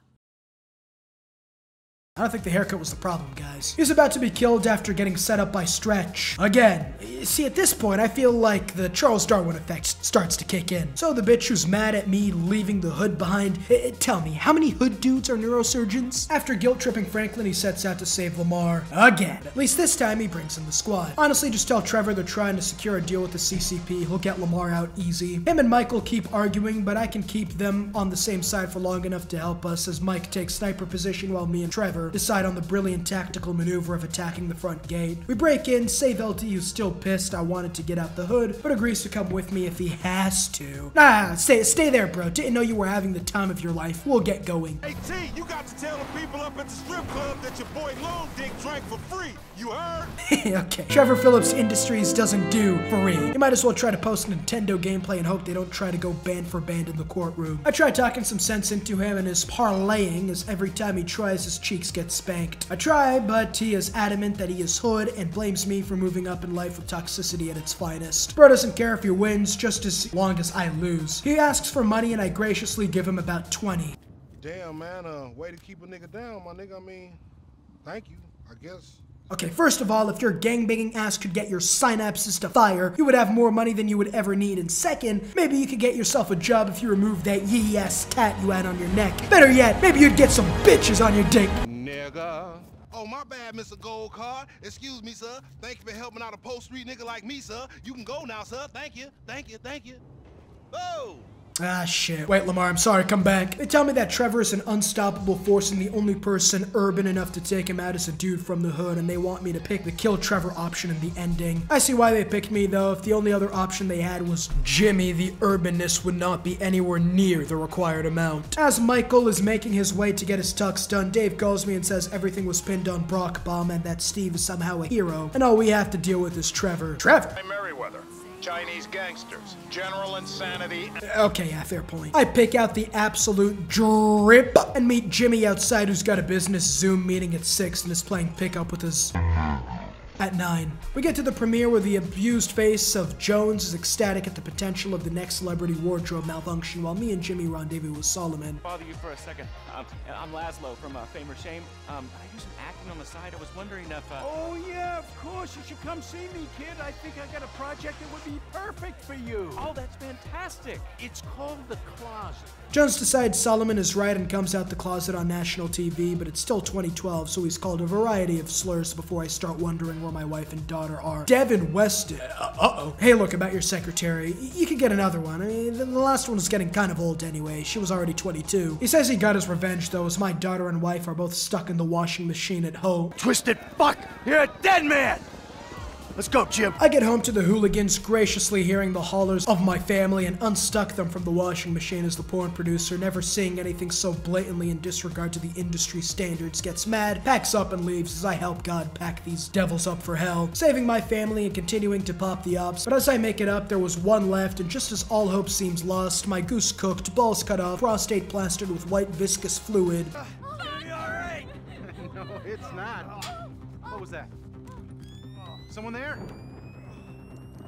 Better start shooting! A hero. Not the hero we deserved, but the hero we needed. Nothing less than a knight. Take it off. Try. Get the fuck off me!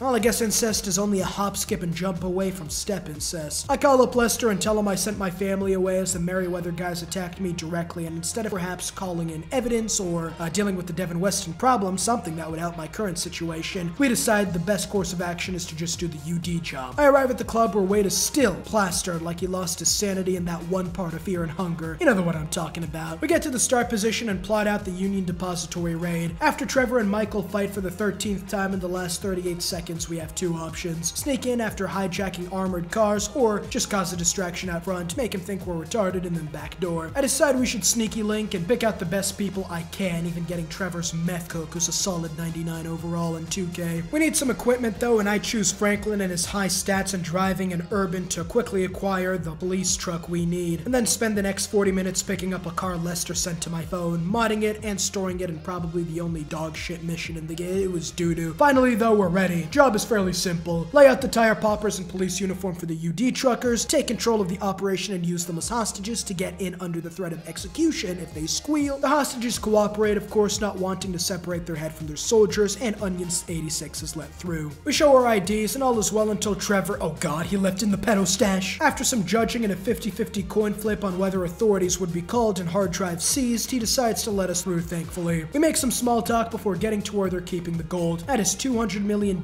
right there, by the way, and wheel them out before loading them onto the trucks. Just as we're about to make out like bandits, Lester calls us and says Merryweather somehow knows we robbed the deposit. How? We had 8 guys. Who snitched? I play a mini game making sure Merryweather doesn't see the Brinks trucks as the boys get to our location and we begin loading the bars. Trevor wants to tie up loose ends. Oh god. You gotta have to make sure he doesn't squeal, I mean, right? Although Michael thinks up a better idea. Give him a gold bar and we all pin it on him if he squeals. Trevor gets mad at my diplomacy and calls my noodle limp as Franklin. Again, stops the argument then and there. After stopping every argument, man can't catch a break. Merryweather shows up, however they don't stand a chance as I switch between Franklin, Mike, and Trevor as we pretty much have the 2016 Warriors on the same team, wiping out their advanced forces. We load the gold on the cars it took 5 hours for me to secure, and we all get the 5-star treatment from the authorities. In the tunnel, we load up on the trucks and walk out, leaving our cars behind and making the authorities think they have us trapped and surrounded. Trevor is infuriated we're leaving the gold, but Lester is the only person who can safely smelt and sell it for the big bucks, but that's not good enough for Trevor. After the UD job keeping us together is over, we get arguing over past mistakes and snakery, not to mention brushes against private companies and gangs and West Coast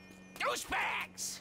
What the fuck is wrong with the West Coast? Oh, nothing. I love it here. Everyone's so numbed by the sun that if you use a 3-syllable word, they think you're a professor. Man, fuck you. We're all mad at each other, Lester getting caught in the middle of Trevor's fury as we decide to go our separate ways to cool off. Actually, I feel bad for Lester. I mean, the only bad thing he did wasn't even that bad. He blew up Steve Jobs' head, so, I mean, Lester is my favorite character in the game. I get a visit from Devin Weston, practicing for the marathon where he'll end up walking 90% of the time anyways. He comes inside and says I have to kill Michael, who has betrayed everyone he's ever known. He even agrees to call up the feds and get them to leave Trevor alone with his big boy bucks if I agree, as I'm given 3 options: kill Trevor, Michael, or Death Wish, each of which, unlike Telltale game story options, actually matter for the ending. Death Wish being the canon ending and the one everyone is expecting me to pick, I decide to buck the trend and kill Michael so I can bang his wife and daughter free of repercussions. Yeah, I'm just kidding, Death Wish. I meet up with Lester and explain the situation as he tells me Devin Weston owns Merryweather, how he was able to get them to unstuck Amanda and Tracy, so maybe this is a golden opportunity. Call up both the FIB and Weston and tell them that Trevor and Michael are both in the steel foundries where a potential trap may or may not be laid. That is a brilliant strategy, and as I'm marching to my death, I decide to bring Lamar along for the ride, because I'll be damned if he lives longer than I do. I leave him on lookout and get to the 2 hooligans in a Texas showdown as I get them to cooperate for long enough to deal with the present threat. We start blasting as I use everyone and their signature weapons to wreak havoc on the invaders, but they break us up with Franklin having to leave to go assist Lamar, and Trevor not responding, leading Michael to have to leave position as he wasn't responding, and what I can only assume to be him hoping that Mike would leave position and get shot, but he doesn't admit it. We finish off the paramilitary company and government agency with some small firearms and a cracked up squad, what the power of subscribing does to a motherfucker, some would say, and regroup outside the foundry as we know it isn't over until we clean up loose ends. Franklin decides it's time some of our old acquaintances need some re-educating. Ooh, I know what that means. With our plane, we can easily get them to Siberia. Steve Haynes too, but leave Dave. We need him to stop anyone else from going after us. The Chinese triad gangster for thinking Trevor decks Michael's halls. Stretch to stop Lamar from his own stupidity, and Devin Weston too. Can't forget about him as Franklin believes the situation is hopeless, so we call up Lester.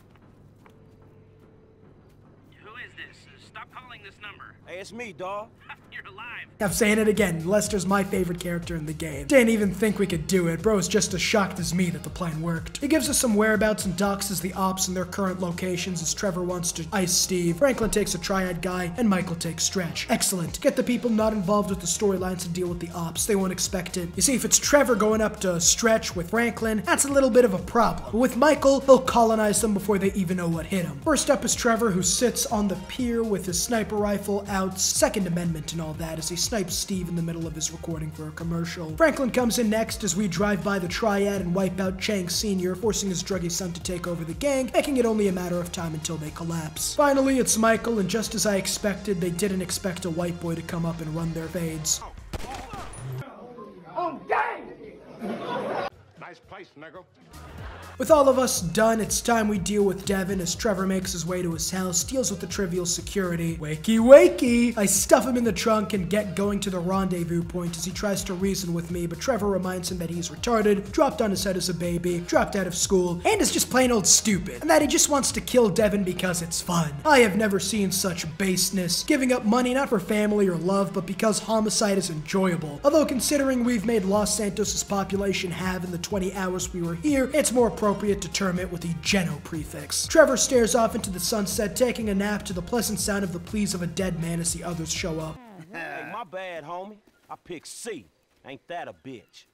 Damn right. Michael lets him know he's dying because of his two evil, unforgiving deeds. Genocide is fun and all, but outsourcing? Worse than Hitler. If you want to kill us, do it yourself, I mean. And offshoring? Oh, it's horrible. You wouldn't want to be sent offshore just to save a little money, would you, T? No, Franklin? I wouldn't. Oh, no, I ain't going nowhere. I would never expect the ending of this game to bring about a nationalistic American message, so I 100 expected this at the end of GTA 5 as we finish off Devin by shoving him off the cliff and tying up the last loose end. So now what? Now we keep a low profile and get on with our lives. As friends. We continue to practice the American way of capitalism and hypocrisy as Franklin leaves before he catches the middle age. Michael says he's getting too old for this murder business, and Trevor dances off into the sunset, ending off GTA 5. Thank you all so much for watching. Check out my other videos in the pinned comment. Become a channel member to give me money. And next week is Batman. See y'all in the next video. Peace. Nigga.